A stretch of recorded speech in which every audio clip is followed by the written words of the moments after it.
Good morning students. 10th SS में भारत के राष्ट्रवाद वाले लेसन में हम पहुंच गए थे। 1930 में मुस्लिम लीग के अध्यक्ष सर मोहम्मद इकबाल ने मुसलमानों के लिए अल्पसंख्यक राजनीति की सुरक्षा के उद्देश्य से पृथक निर्वाचिका की जरूरत पर एक बार फिर जोर दिया। माना जाता है कि बाद में के सालों में पाकिस्तान की मांग के लिए जो आवाज़ उठी उसका बौद्धिक औचित्य उनके उसी बयान से उपजा था। उन्होंने जो कहा वह इस प्रकार था।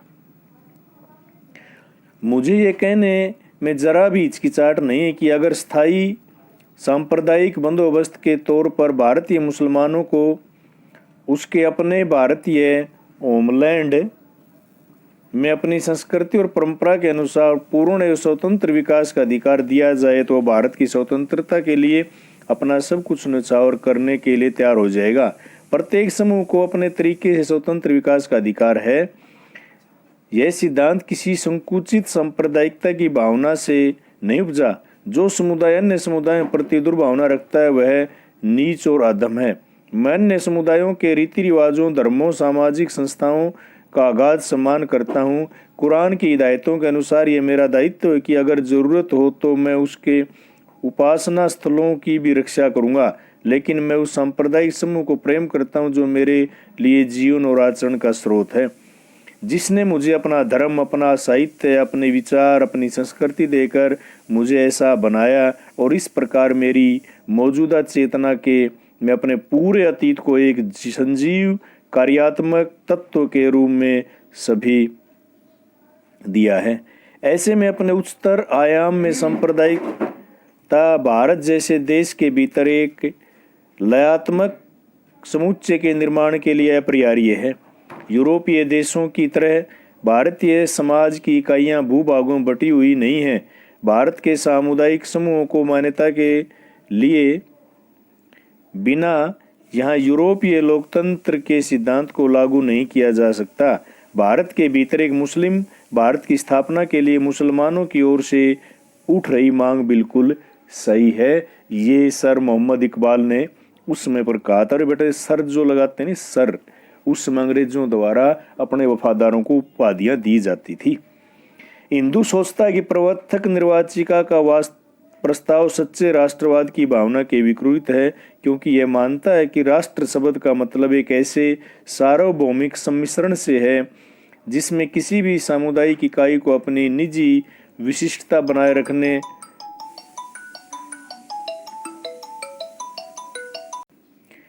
हिंदू सोचता है पृथक निर्वाचिका प्रस्ताव सच्चे राष्ट्रवाद की भावना के विपरीत है, क्योंकि मानता है कि राष्ट्र शब्द का मतलब एक ऐसे सार्वभौमिक सम्मिश्रण से है जिसमें किसी सामुदायिक इकाई को अपनी निजी विशिष्टता बनाए रखने का अधिकार नहीं हो सकता। लेकिन हालात ऐसे नहीं है। भारत नस्ली और धार्मिक विविधताओं वाला देश है। इसी से आप यह तथ्य भी जोड़ दीजिए कि मुसलमान आर्थिक रूप से सामान्यतः कमज़ोर है। उन पर भारी कर्जे हैं, खासतौर से पंजाब में, और कई प्रांतों में उनकी संख्या कम है।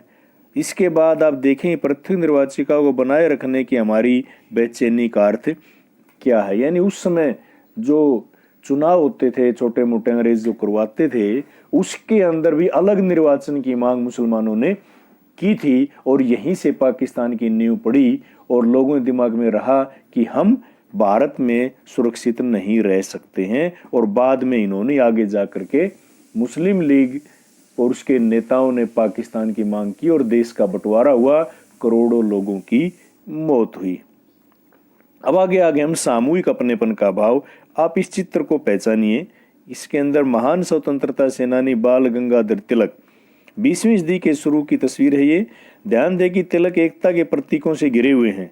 चित्र के चारों ओर विभिन्न धर्मों के पवित्र स्थान, मंदिर, चर्च और मस्जिद को दिखाया गया है।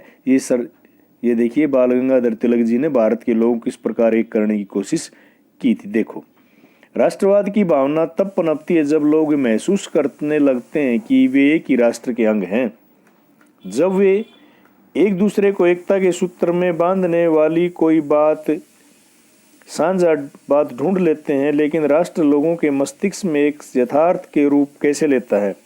विभिन्न समुदायों, क्षेत्रों या भाषाओं से संबंध अलग अलग समूहों ने सामूहिक अपनेपन का भाव कैसे विकसित किया। सामूहिक अपनेपन की भावना आंशिक रूप से संयुक्त संघर्षों के चलते पैदा हुई। इनके अलावा बहुत सारी सांस्कृतिक प्रक्रियाएं भी थी जिनके जरिए राष्ट्रवाद लोगों की कल्पना और दिलो दिमाग पर छा गया था। इतिहास व साहित्य, लोक कथाएं व गीत, चित्र व प्रतीक सभी ने राष्ट्रवाद को साकार करने में अपना योगदान दिया। देखिए जैसे अगले में भारत माता,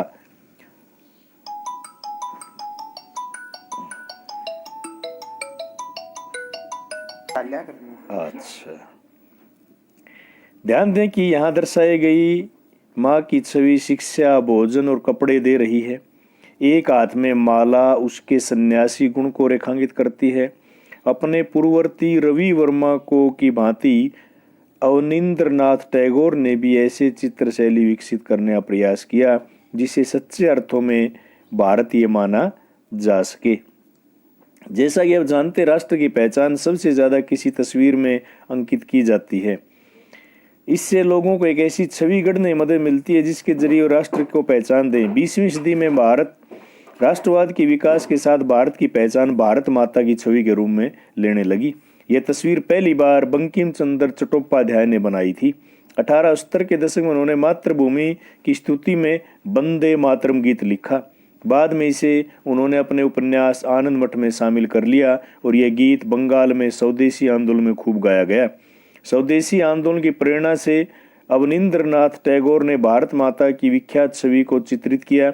इस पेंटिंग में भारत माता को सन्यासिनी के रूप में दिखाया गया। वह शांत, गंभीर, देवी आध्यात्मिक गुणों से युक्त दिखाई देती है। आगे चलकर जब इस छवि को बड़े पैमाने पर तस्वीरों में उतारा जाने लगा और विभिन्न कलाकार यह तस्वीर बनाने लगे तो भारत माता की छवि विविध रूप ग्रहण करती गई।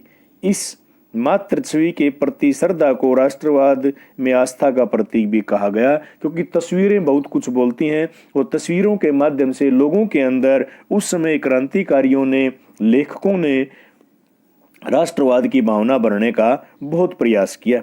राष्ट्रवाद का विचार भारतीय लोक कथाओं को पुनर्जीवित करने के आंदोलन मजबूत हुआ। कहानियां लिखी गई, गीत गाए गए। हरियाणा जैसे क्षेत्रों में रागनियां गाई गई। आज भी भगत सिंह पर इन पर काफी रागनियां गाई जाती हैं। उस समय की लिखी हुई रागनी है। 19वीं सदी के आखिर में राष्ट्रवादियों ने भाटों व चारणों द्वारा सुनाई जाने वाली लोक कथाओं को दर्ज करना शुरू किया। ये गांव गांव जाया करते चारण और भाट। आज भी कई बार आते हैं गलियों के अंदर गीत गाते हुए। ये बड़ी चीजें सुनाते थे क्योंकि उसमें संचार का कोई साधन, फोन, टीवी, रेडियो होते नहीं थे। ये चारण भाट हर जगह घूमते थे और एक जगह से दूसरे जगह संदेश गीतों और रागनियों के माध्यम से पहुंचाते थे। ये राजस्थान के अंदर ये चारण भाट आज भी हैं। वे गीतों व जनश्रुतियों इकट्ठा करने के लिए गांव गांव घूमने लगे। उनका मानना था कि यही कहानियां हमारी उस परंपरागत संस्कृति की सही तस्वीर पेश करती हैं जो बाहरी ताकतों के प्रभाव में भ्रष्ट और दूषित हो चुकी हैं। अपनी राष्ट्रीय पहचान को ढूंढने और अपने अतीत में गौरव का भाव पैदा करने के लिए इस लोक परंपरा को बचाकर रखना जरूरी था। बंगाल में खुद रविंद्रनाथ टैगोर भी लोक गाथा गीत, बाल गीत और मिथकों यानी जो कहानियां लोगों द्वारा सुनाई जाती, जो कहीं लिखी नहीं होती, एक से दूसरे में तीसरे में इस प्रकार सुनाई जाती है, जिनको लोक कहानियां कहते हैं। देखिए अगले चित्र में, इस चित्र में नेहरू भारत माता और भारत के नक्शे को हृदय पर रखे दिखाई दे रहे हैं। बहुत सारे चित्रों में राष्ट्रवादी नेताओं को अपना सिर भारत माता के चरणों में चढ़ाते हुए दर्शाया गया। माँ के लिए बलिदान का विचार लोगों की कल्पना में महत्वपूर्ण था। इस सब को हम सामूहिक भावना कहते हैं। अगले भाग के अंदर हम सामूहिक भावना और किस प्रकार से झंडे तैयार किए गए उसके बारे में पढ़ेंगे।